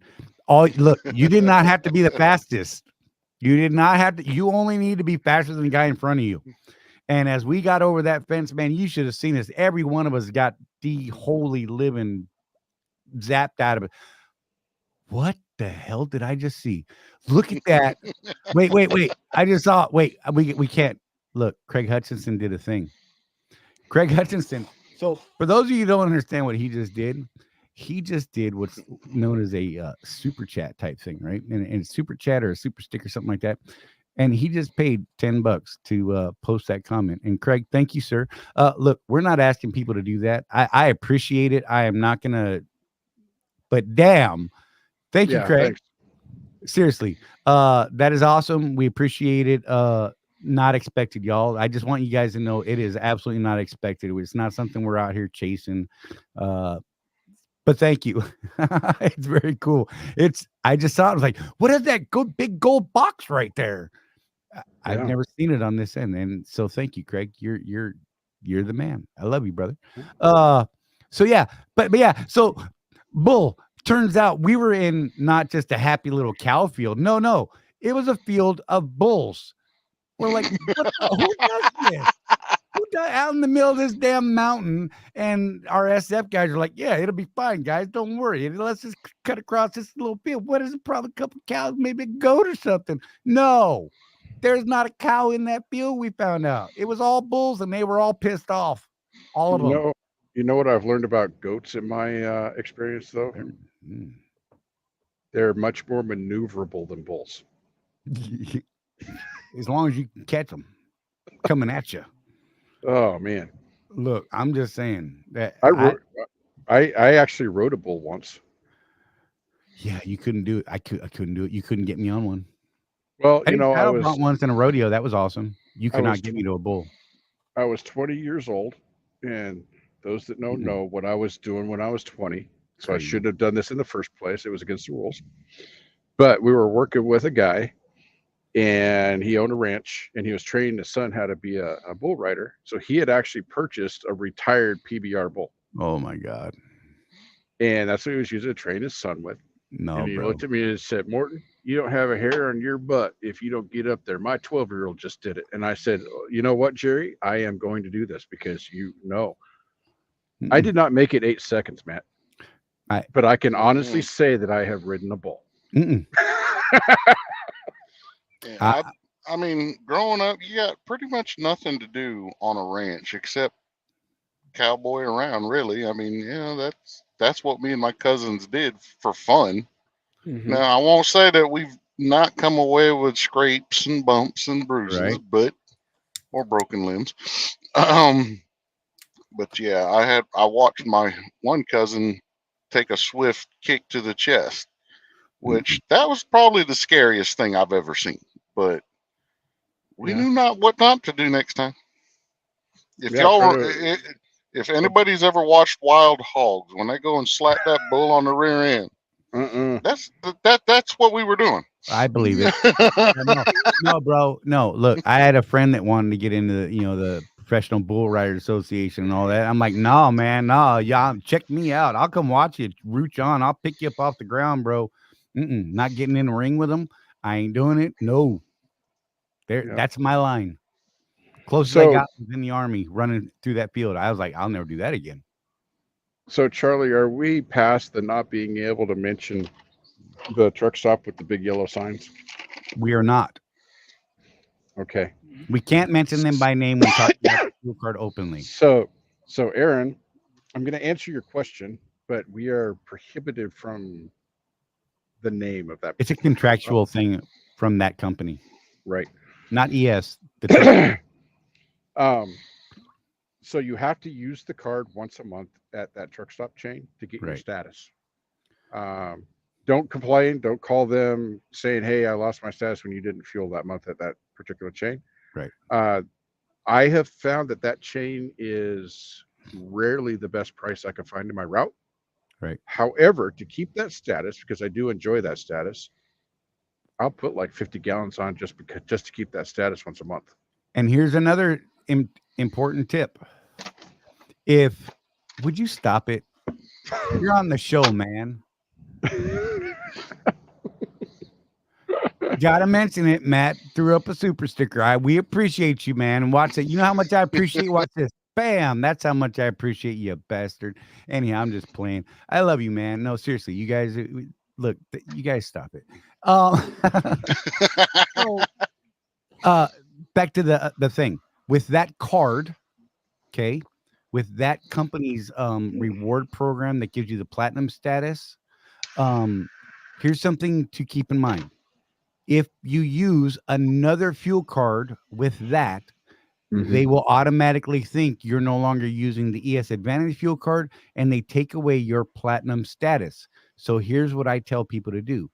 Get a second card for that company, for that fuel stop. You dig what I'm saying? And mark it, do something magic to it. I put a hole in the one I use with my com data and any other payment method. And the one that I use with the ES Advantage, I leave that card pristine, right? So that I know which card. I almost said it. It almost came out of my mouth. I know which card to use with my ES Advantage.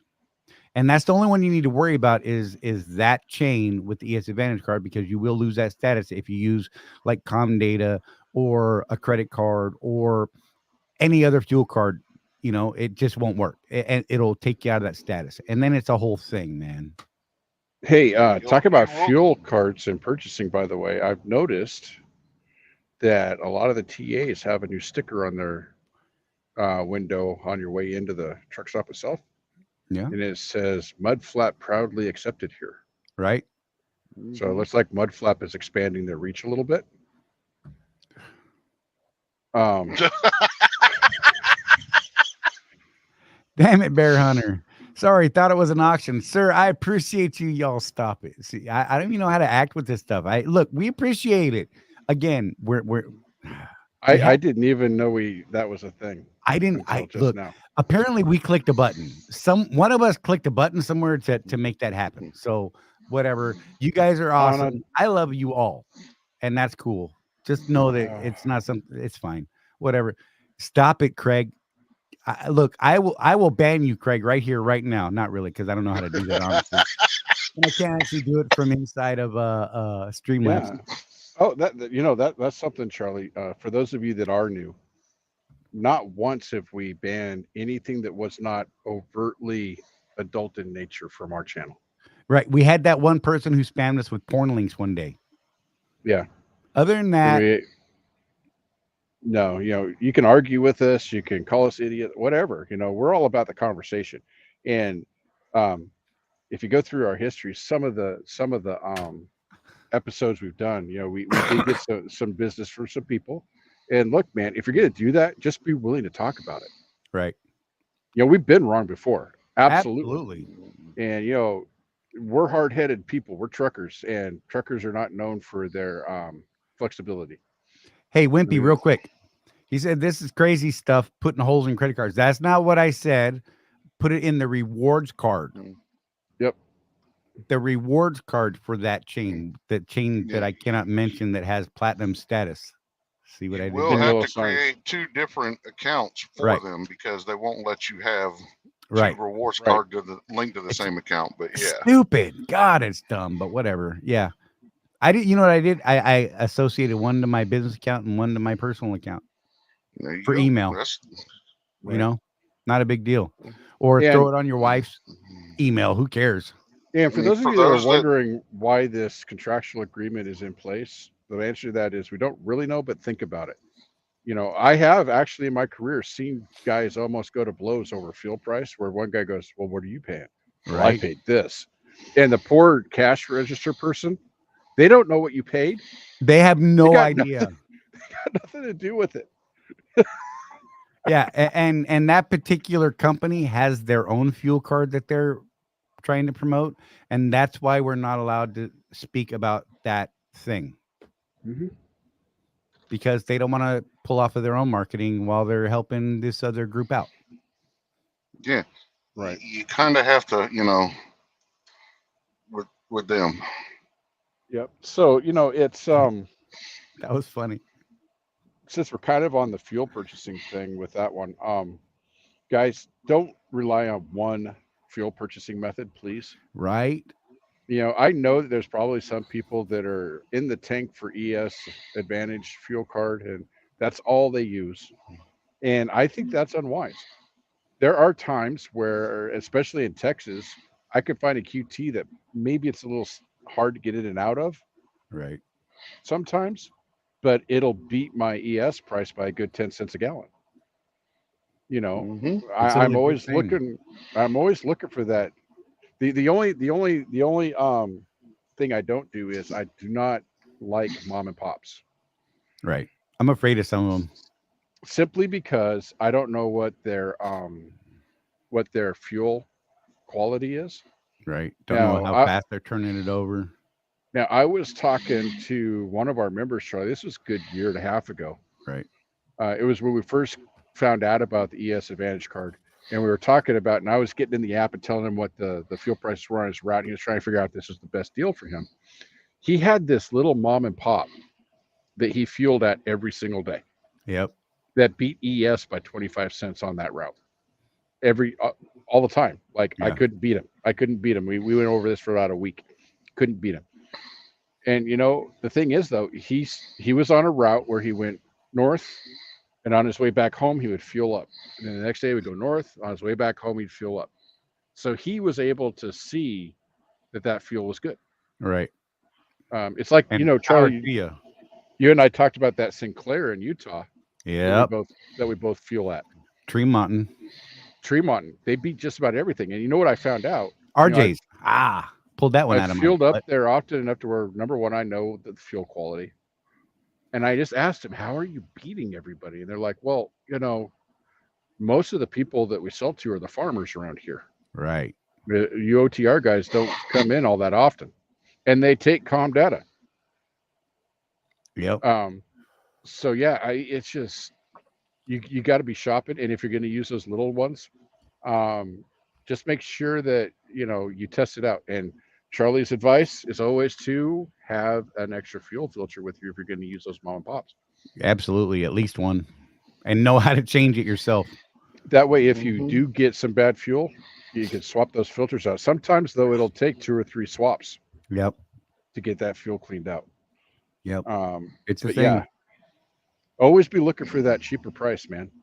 Always. Yeah, that's what me and Craig do constantly with running how we do is we'll shop for fuel, and like right now we have 3 gold mines that we've labeled them as gold mines. Nice. He'd compare ES prices around the area, and we come to find out that the Thorntons there in Rockwell or Rockford, Illinois. I mean, Love's right across the street, but we get 5 cents off per gallon.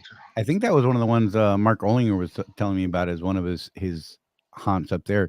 That was the Thorntons. I mean, he's talked to me about Thorntons and something else. I can't remember. And if he's still here, he can correct me if I'm wrong.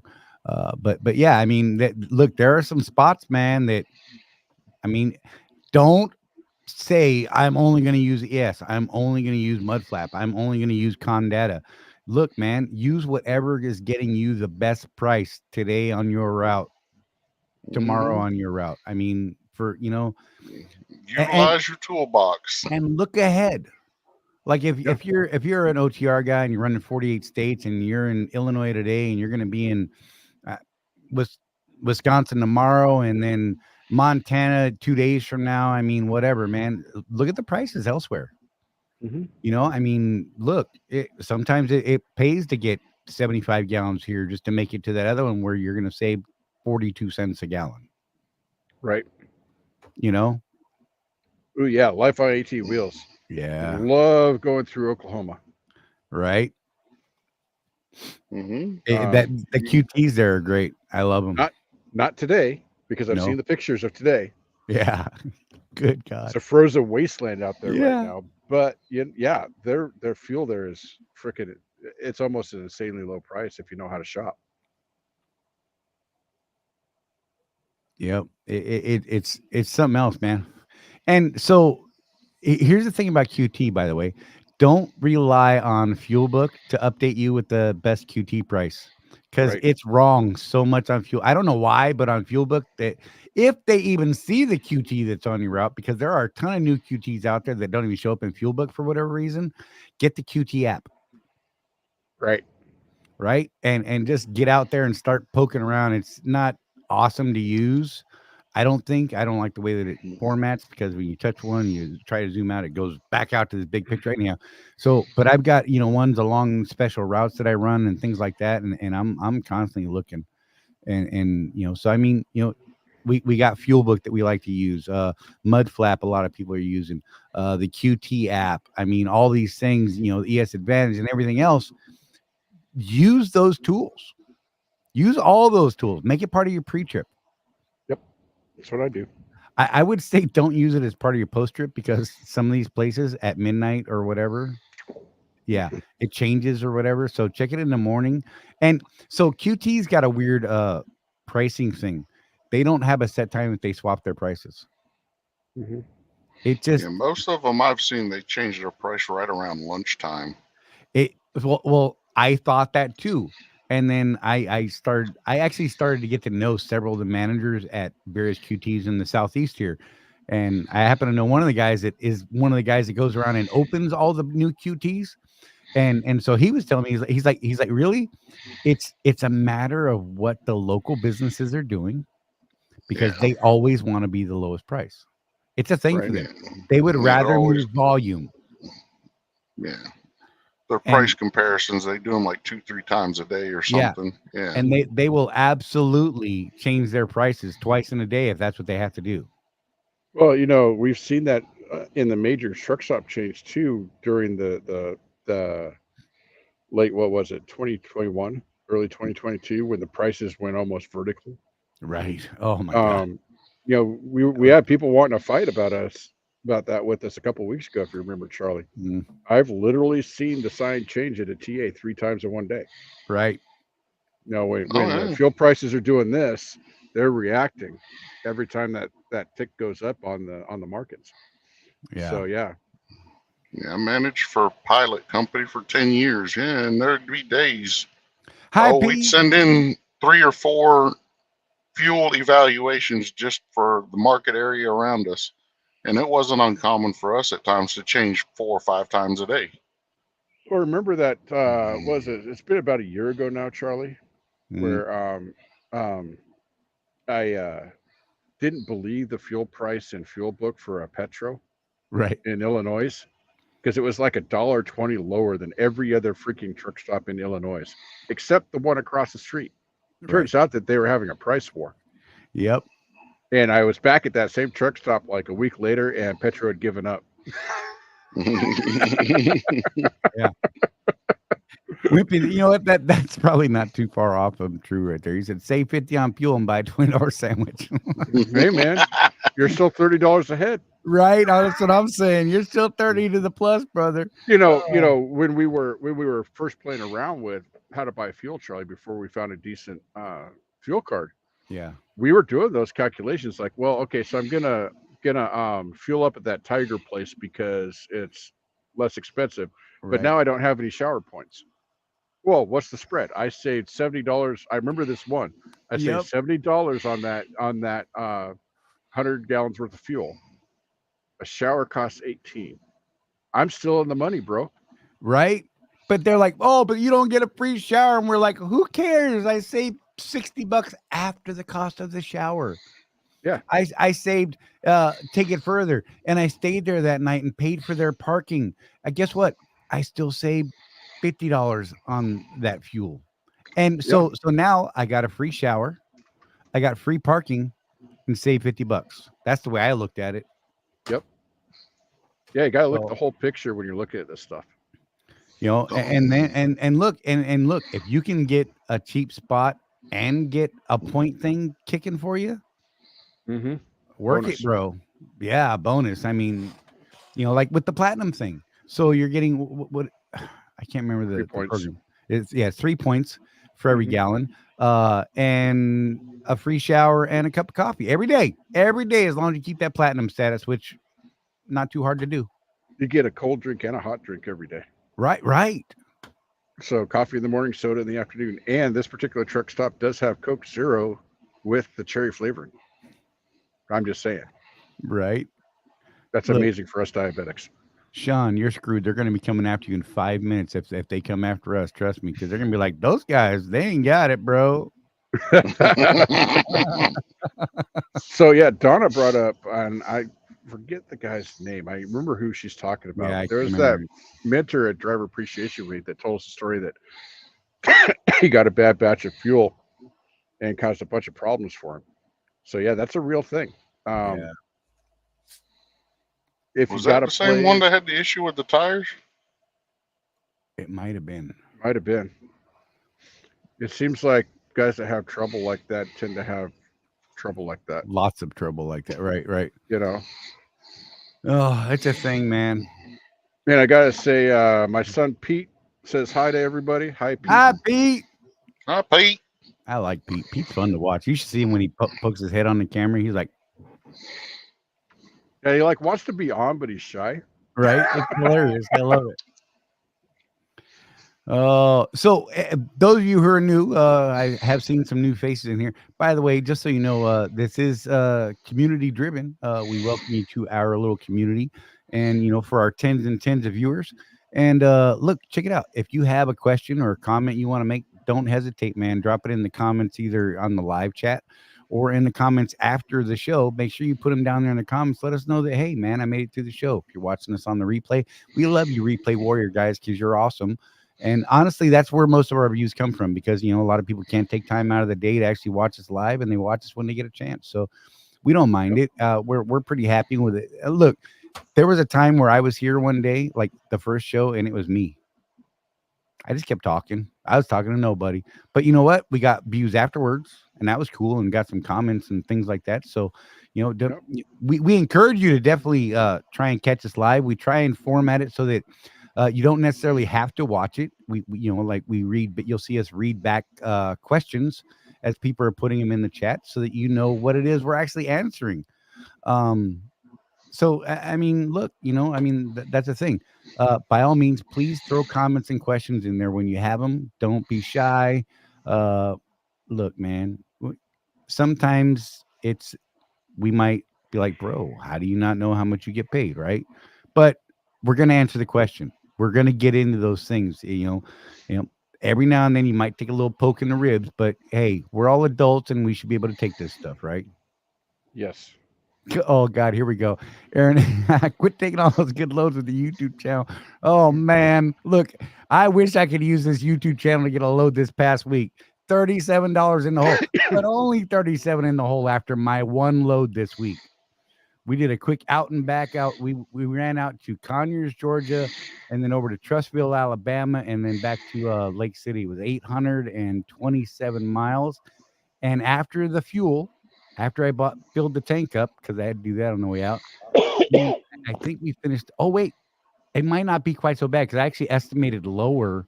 I estimated the fuel surcharge was lower this week. I thought it was going to drop. So it's actually 0.08 of a penny more per mile. So it was $37 in the hole. You're probably about 35 now, right? So there you go. Just adults. I know CW's like, adults, are you sure? Yeah, I know. For people that say things like that to Charlie and I just want to point something out. There were a couple of other YouTubers that were much bigger than we are that came to Swift, and it didn't work for them either. Right.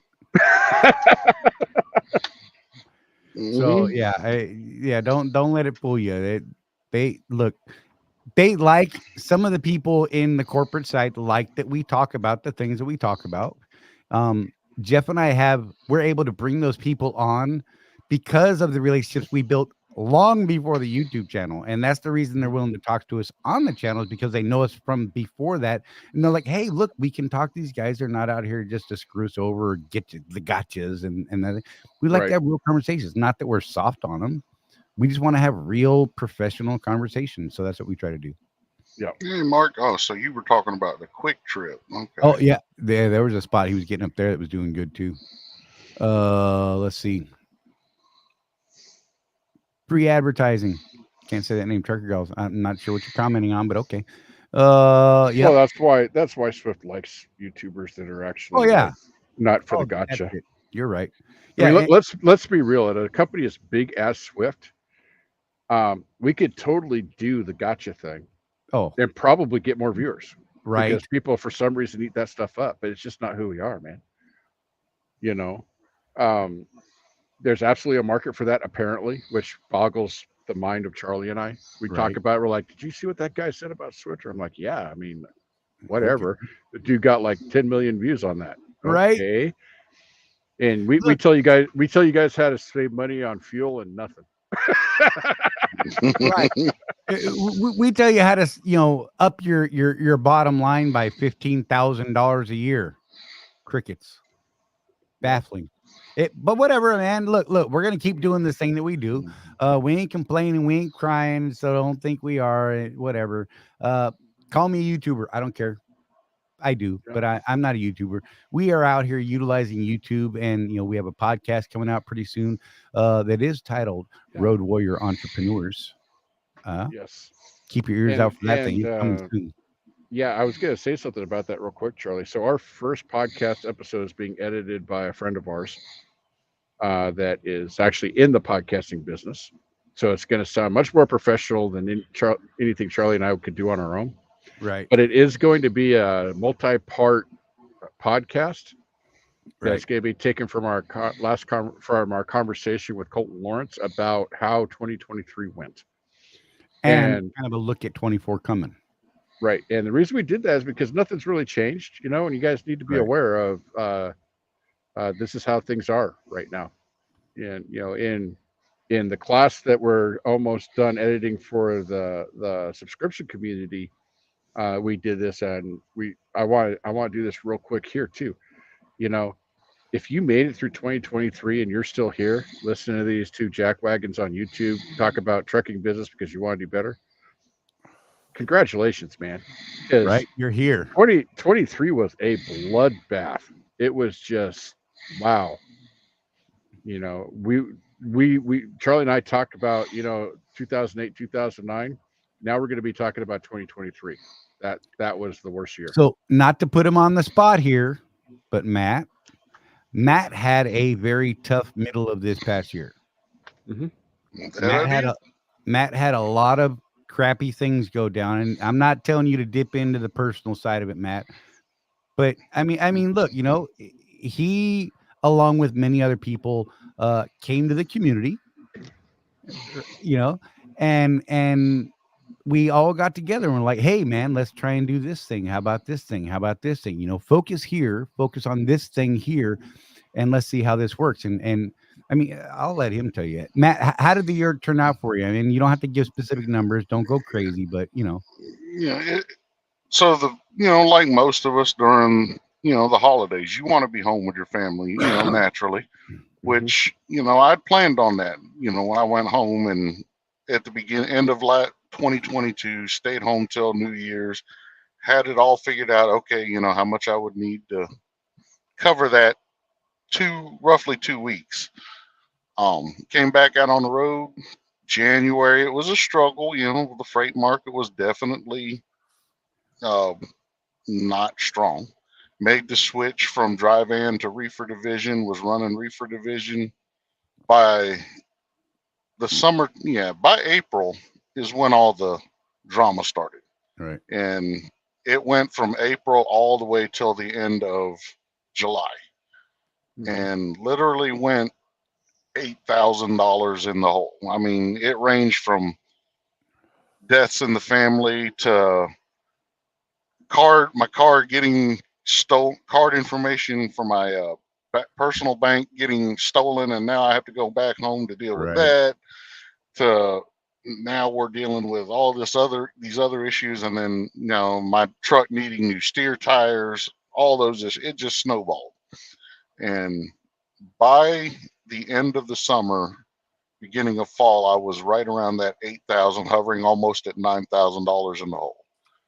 By the end of the year, utilizing everything that Charlie and Jeff here have talked to me about when we've had our discussions, utilizing and leveraging my contacts, reaching out to planners and my driver leaders, driver managers. By the end of the year, I was actually $40,000 to the green. Right. I pulled out of the red, got into the black, and got into the green, which was a surprise. But it's definitely not without its struggle. It was work. It definitely was. And look, I'm not going to say Matt couldn't have done this on his own, but I know for a fact that our community helped him get through this thing. Without a doubt.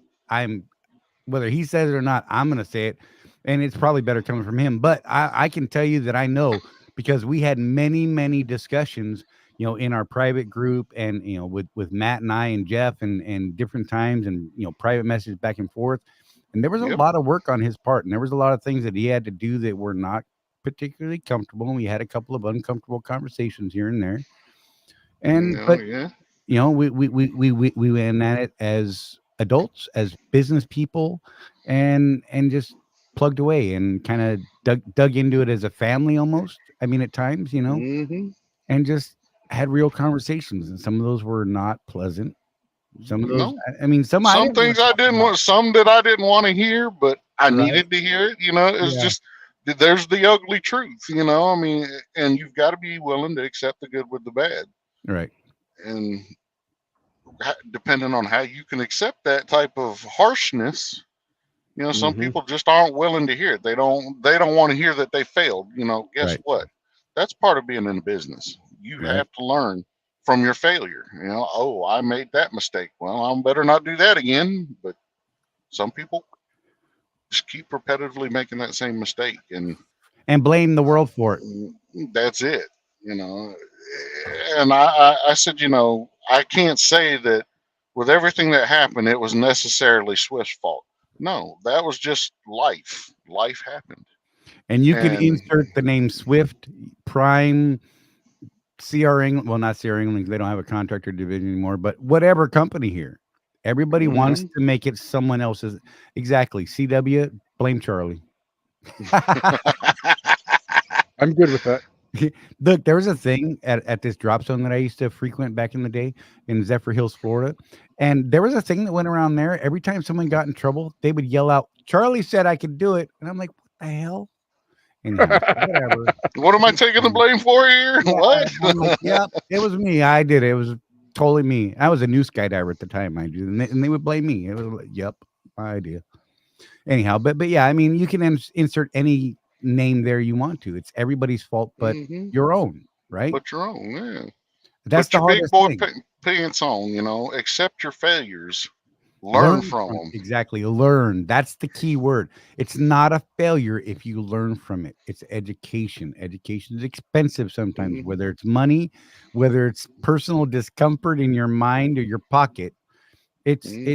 It's a learning experience, and that's the important part. Yeah, I Exactly. mean, if you're not willing to take uncomfortable action, you're never going to grow.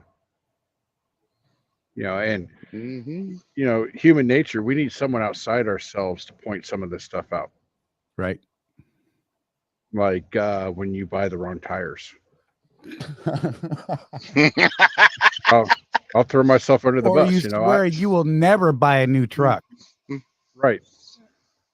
Things, circumstances change, and a lot of the decisions Charlie and I have made over the last 2 years, especially, was simply because we have this attitude of death before company driver. Right. Neither one of us had wanted to buy a new truck. We both have. Yeah. Why?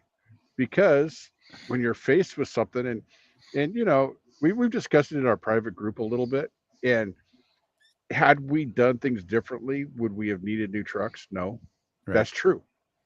But the bottom line is this: that we want to stay in business. Period. Whatever that takes, and it when you don't do some of the stuff that you should be doing, it causes a little bit of hardship. Right. Hmm. It's funny So, how that vision went from this narrow circle to now it's grown mhm. outside of that circle. Right. That picture's gotten bigger and more clear. Yep. Look, it's a thing, and CW appreciate you, brother. You know that. Kind of funny. There have two people on this channel that they wouldn't buy one, and we did. Like for real. I mean, that never say never thing, man. Did that one come bite me? Well, Oh and my and god! and Charlie, I always like to point this out.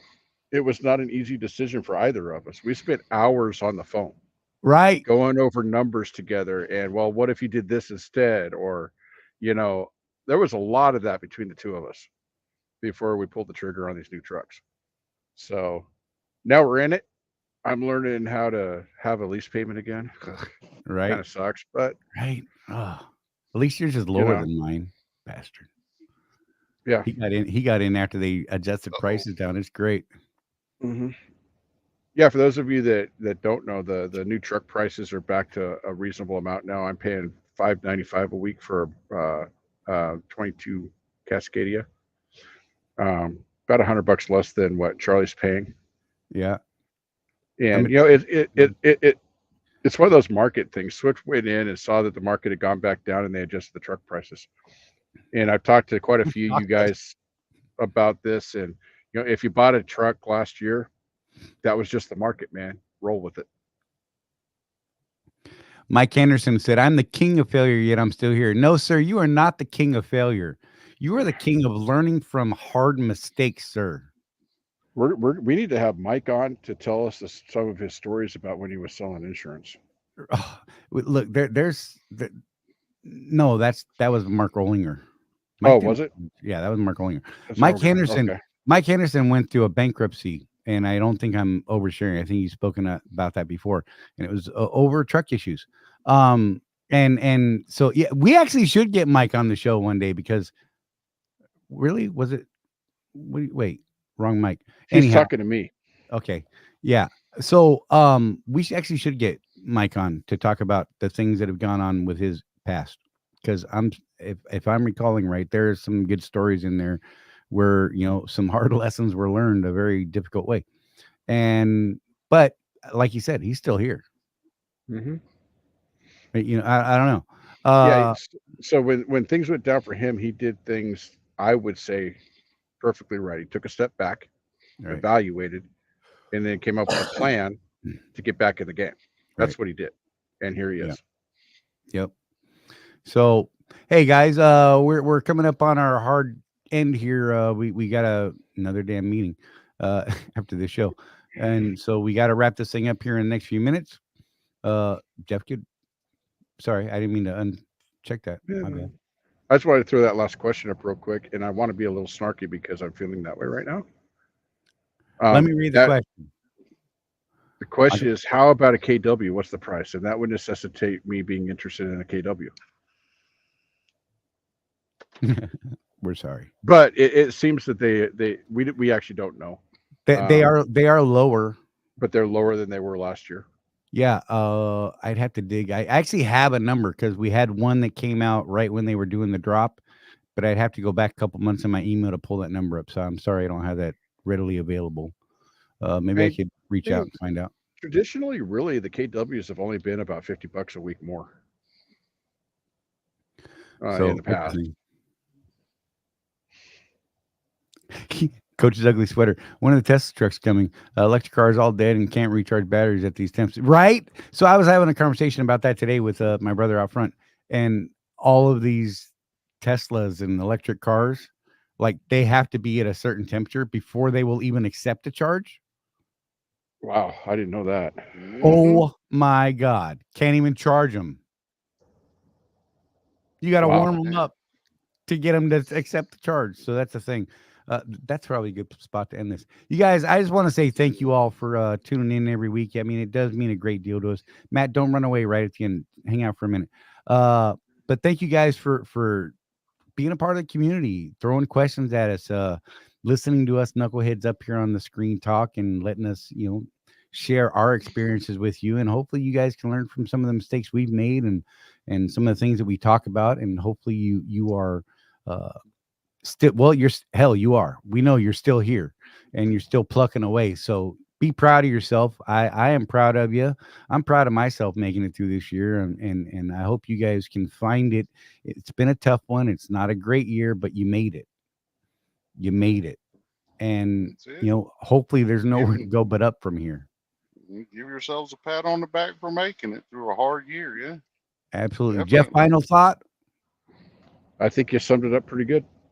Matt, any last word you'd like to throw? And by the way, Matt, thanks for popping on today, man. We appreciate you. I thought it'd be fun to have you here. Pleasure being here. Everybody just be safe out there. Do what you know how to do, and don't put yourself in a position that can cause you a lot of issues or pain and hurt. I tell my kids, make good choices. Mm-hmm. That's it. All right, guys. We'll see you next week, Tuesday, 6 p.m. Eastern time. Wimpy, I just want to. That's all, folks. We appreciate you, brother. Gonna get